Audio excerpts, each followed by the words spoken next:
Dam, gue yang episode pertama aja Dam ya, udah banyak diomelin orang loh Dam. Ini sih bikin episode kedua sih, mati deh gue deh, nggak tahu deh.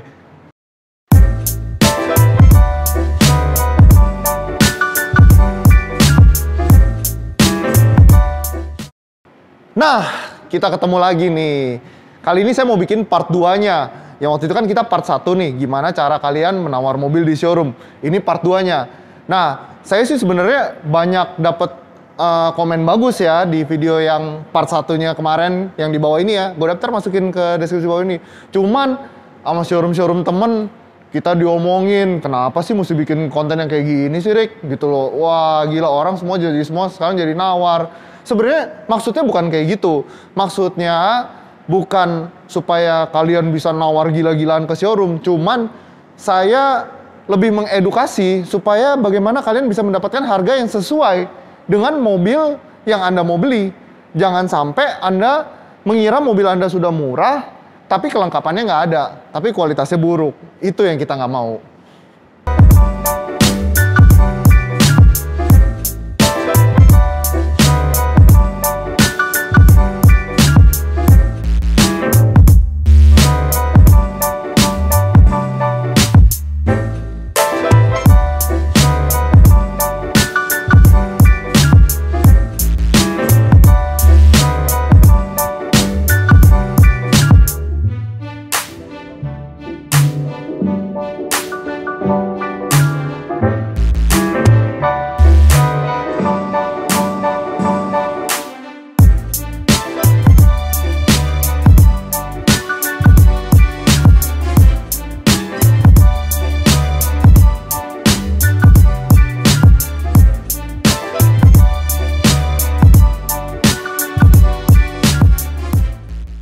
Nah, memilih mobil di showroom, seperti yang saya jelaskan waktu pas part satunya ya, ini tidak semudah memilih buah di supermarket, maupun memilih pacar. Pilih pacar susah nggak sih, Dam?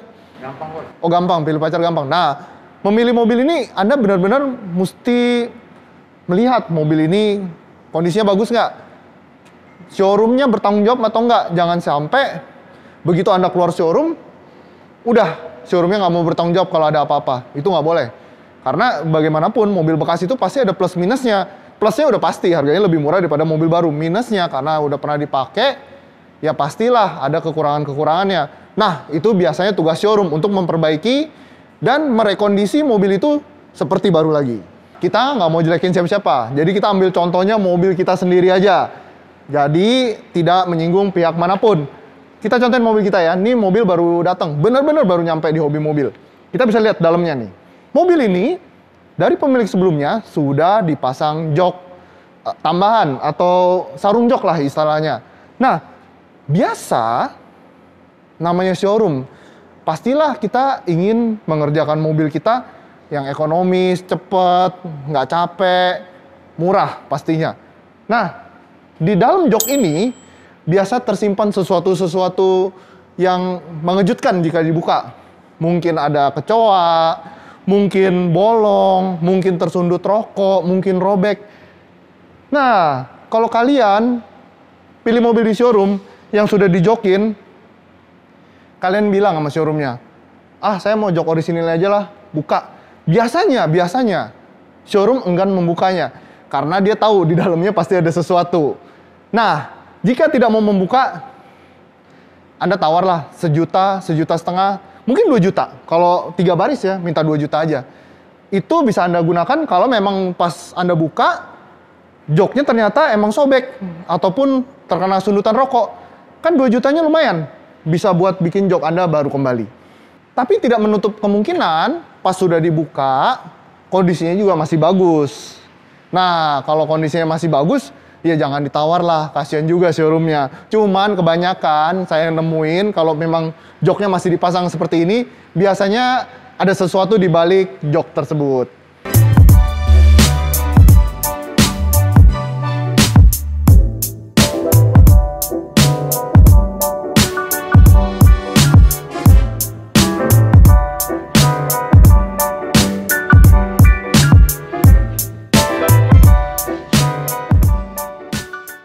banyak orang yang tidak mempedulikan tentang interior. Padahal, kalau Anda pikir, kita banyak menghabiskan waktu di dalam mobil. Jarang ya kita nyetir di luar mobil ya. Apa nggak pernah ya? Ada nggak sih orang nyetir dari luar mobil? Nggak ada ya. Rata-rata kita nyetir di dalam mobil. Jadi kebersihan, kerapian mobil dari bagian dalam itu sangat penting.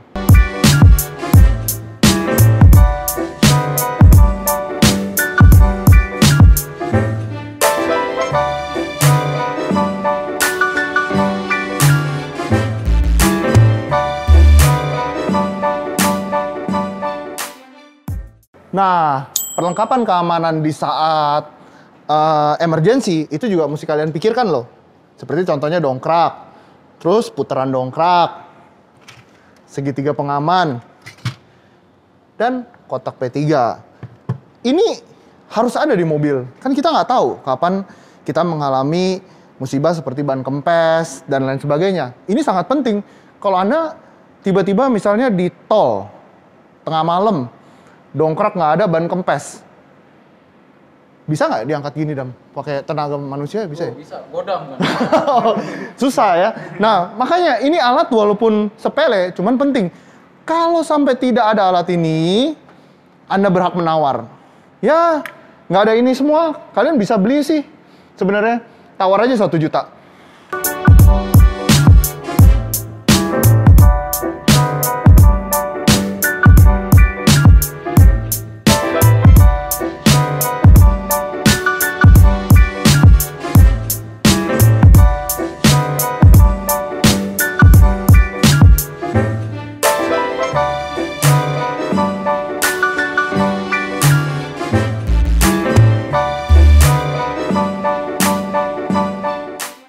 Nah, contohnya Yaris TRD ini, tahun 2014 warna silver. Mulus nih, habis kita cat semuanya. Mulus kan? Ada yang aneh nggak mau mobilnya? Ada, Bos. Mana nih tulisannya nih? Ya kan TRD-nya nggak ada, Yarisnya nggak ada, emblemnya hilang semua, tulisannya polos. Ya kan mereknya jadi SIP nih, mereknya, ya kan? Nah, ini bisa nih buat kalian nawar. Kalau emblem-emblem ini tidak lengkap atau tidak sesuai dengan standar mobil, Anda bisa menawar ini up to 1 juta. Karena emblem-emblem ini kadang tidak mahal, tapi tidak mudah mendapatkannya. Murah, cuman susah carinya. Nah, kalau emblem-emblem ini tidak ada, seperti ini, kalau di spoiler juga ada nih, TRD Sportivo-nya ya. Ntar kodam zoom ya. Nah, ini biasanya nyarinya lumayan susah. Walaupun harganya tidak mahal, mungkin satu itu ada yang 200, ada yang 150, tergantung ya mereknya apa. Kalau semakin mobilnya mahal, biasanya emblemnya semakin mahal. Semakin tua juga semakin langka, juga itu bisa jadi pengaruh harganya lebih mahal. Kalau tidak ada emblem-emblem ini, ya emang nggak penting sih. Ini cuma sekadar pemanis doang, tidak ada hubungannya dengan performa mobil. Jelek tapi, Bos. Iya, cuman bisa buat tawar, lumayan, tawar 1 juta aja. Nah, seperti ini stiker-stiker TRD ini nih, emang standarnya emang sudah ada nih.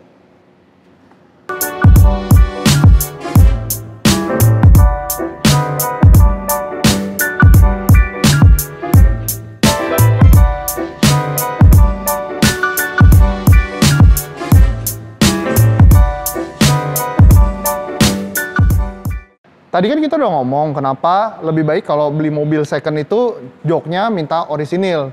Alias minta dibuka ya jok sarung joknya supaya kelihatan dalamnya ada apa. Kita contohin ya, ini mobil walaupun mobilnya murah sekali ya, ini Datsun seperti sering saya bicara di video-video saya sebelumnya, Datsun ini adalah 7-seater termurah di Indonesia.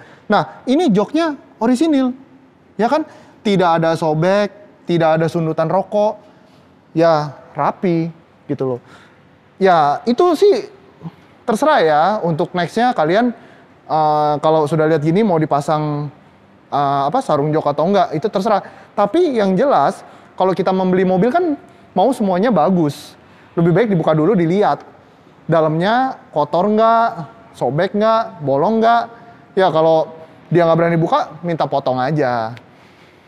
Ini juga contoh mobil yang emblemnya sudah lengkap ya. Ini ada Go Plus Panca Datsun Nusantara, karena ini LCGC ya, bikinan lokal. Kandungan lokalnya lebih dari 75%. Nah, hal-hal seperti ini bisa menambah nilai mobil. Kalau di video ini, Kebetulan kita lagi ngomongin gimana cara nawarnya. Nah, kalau tidak lengkap, kalian tawar aja.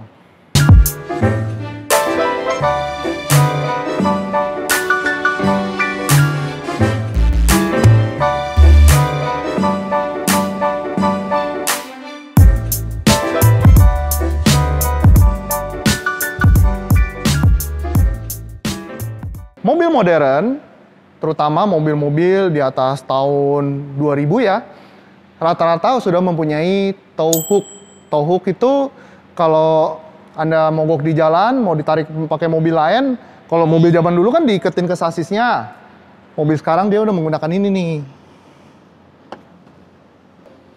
Nih, sudah menggunakan ini. Jadi ini ada lubang, di mana tow hooknya nanti ada di bagian dalam, kita putar, taruh di sini. Baru diikatkan tali. Mobil zaman sekarang semua menggunakan ini. Udah tidak diikatkan ke sasis kalau sampai mogok. Nah, biasanya ini suka hilang nih.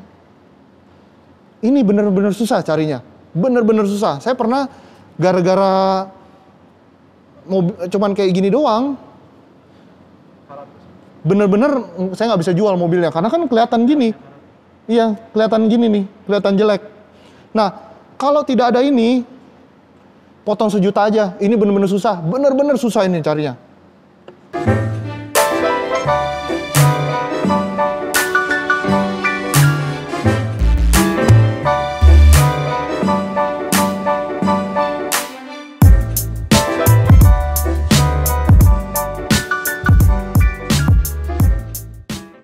Nah, kalau di unit Sigra ini kelihatan nih ya. Kelihatan dengan jelas ya di sini ya. Di bumper. Nih, kalau nggak ada ini, potong sejuta. Kalau nggak, kalian mendingan jangan beli. Karena ini nyarinya susah banget. Nah, ada baiknya walaupun Anda membeli mobil second hand, mobil bekas, Anda mesti memikirkan faktor keselamatan yang sering kali terabaikan oleh penjual mobil, yaitu ban. Itu kan waktu part 1 udah kita bahas ya, ban ya. Ban itu mesti dalam kondisi baik dan layak pakai, terutama di musim hujan ya, di mana ban kalau sudah tipis itu sangat licin dan berbahaya, terutama jika dipakai dalam kecepatan yang tinggi. Nah, kedua, rem. Ini sering terabaikan banget sama penjual mobil. Jarang penjual mobil mau mengganti rem yang sudah haus ataupun yang sudah tipis. Padahal rem ini faktor penyelamat nyawa Anda ya. Kalau sampai piringannya sudah tidak rata ataupun remnya sudah tipis, kemungkinan Anda loss dalam mengerem itu sangat besar. Nanti kita contohkan ya bagaimana contoh kampas rem yang sudah habis. Nah, kita udah bawa nih contoh kampas rem yang sudah habis. Oke? Kelihatannya simpel ya. Cuman sebongkah lempengan besi. Tapi ini kalau habis bisa berbahaya bagi pengereman mobil Anda. Sebaiknya diganti. Ataupun setidaknya Anda menawar ke showroom tersebut. Sehingga Anda mempunyai budget untuk mengganti rem ini.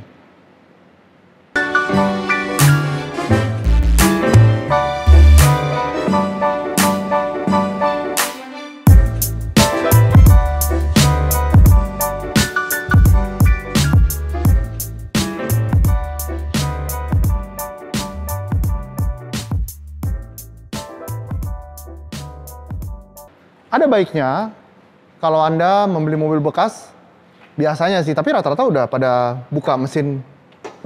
Tapi kadang suka bingung, apa sih yang dilihat dari dalam mesin itu? Saya ajarin ya. Mesin ini yang mesti Anda lihat sebenarnya sasis-sasisnya, ya kan? Kalau di kita sih udah pasti bebas tabrak, bebas banjir. Nah, untuk menawar. Anda lihat di dalam mesin ini ada nggak sisaan oli? Ada nggak yang bocor? Kalau mungkin Anda bisa lihat dari bawah ya, ada nggak sih rembesan oli? Karena rembesan oli ini bisa berakibat sangat fatal dan menghabiskan uang yang lumayan besar jumlahnya. Nggak murah bongkar mesin. Untuk mesin rembes ini, kalau showroomnya tidak mau memperbaiki, Anda bisa menawar kurang lebih 3-5 juta. saya contohkan Toyota Veloz ini. Ini terlihat, nanti Godam kalau mau shoot ya, ini terlihat ada rembesan oli. Dimana kita mesti memperbaiki bagian ini. Bisa jadi cuman sealnya, bisa jadi terjadi kegeseran atau kerusakan dari internal mobil ini. Nah, untuk memperbaiki ini, hobi mobil mengeluarkan rata-rata 3 sampai 5 juta. Tergantung kerusakannya. Tapi terkadang bisa parah banget sampai 10 juta juga kita pernah ngerjain ya, yang seperti ini. Nah, kalau Anda lagi menawar mobil, kalau sampai rembesannya banyak, kayak gini, ya saya sarankan sih pilih mobil yang lain. Tapi kalau rembesannya tidak terlalu banyak, ya Anda bisa menawar sampai 5 juta.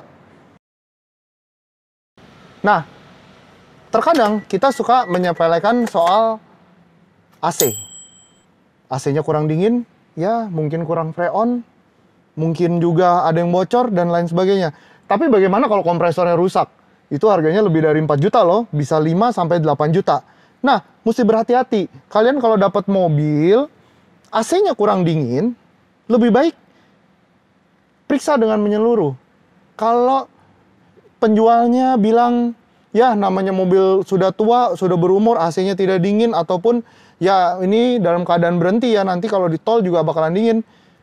Lebih baik tawar dulu deh. Tawar 4-5 juta, kalian punya spare untuk mengganti kompresor AC tersebut.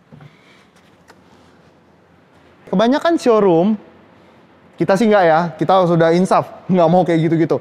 Kebanyakan showroom, AC-nya tidak dingin, dia tinggal tancap freon, isi lebih, jadi waktu customer coba, AC-nya dingin. Kita tidak pernah melakukan hal tersebut. Kita selalu mengecek sistem AC kita secara menyeluruh, supaya tidak ada bocor maupun kompresor yang sudah lemah. Ciri-cirinya apa sih kompresor lemah? Gampang. Waktu Anda menyalakan AC itu di level 1, kalau sudah tidak dingin dan ada bunyi-bunyi seperti kipas ataupun seperti bunyi-bunyi belt ya, itu berarti kompresornya sudah lemah. Kurang lebih sebulan Anda pakai, pastilah AC itu menjadi panas. Dan pastinya untuk di Jakarta, panas-panas gini, aduh, buat apa naik mobil, mendingan naik motor sekalian.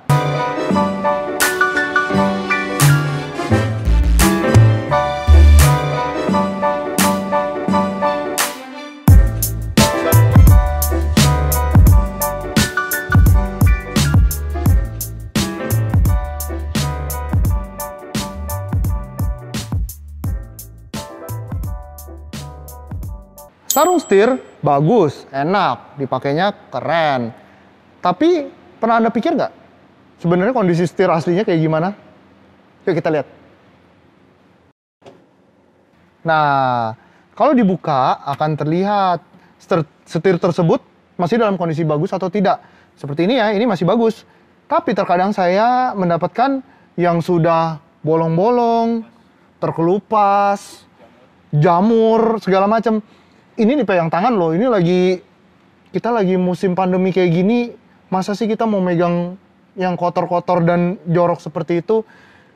Kalau kondisi setirnya kurang bagus, Anda boleh menawar 1 juta. Nah, beginilah cara untuk Anda bisa menawar mobil di showroom.